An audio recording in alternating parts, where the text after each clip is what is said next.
Sa mga hindi pa alam kung ano ang building na yan at kung anong meron sa building na yan, tara, samahan nyo ako. Ipapakita ko sa inyo kung ano ang nasa loob ng infamous Chongqing Mansion dito sa Hong Kong sa may Tsim Sha Tsui. Supposedly, sa mga low budget na residential area para sa mga Chinese or para sa mga residents na gustong magrenta dyan. Pero ang nangyari after 5 decades, ganito na ang nangyari sa Chongqing Mansion. Isa na siyang African hub or Asian Middle Eastern hub.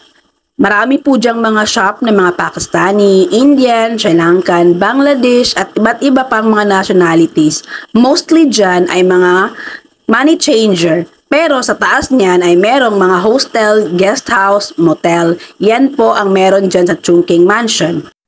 Hindi lang po mga hostel at guest house ang nandyan or mga money changer. Meron din po diyang mga kainan at meron din po diyang mga bistro or mga bar.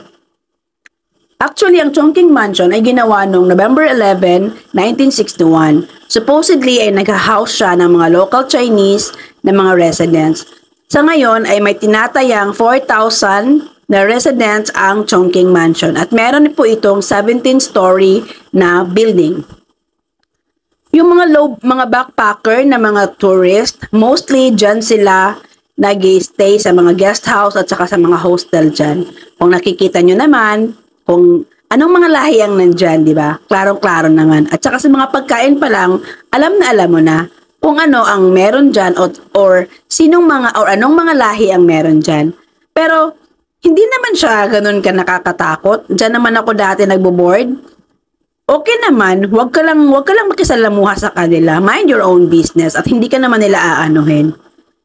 Actually, sa stay ko dyan, nung nag-boarding house ako, mga ilang taon din akong nagbo-boarding house dyan, wala namang nangyari sa akin. Okay naman ang mga tao.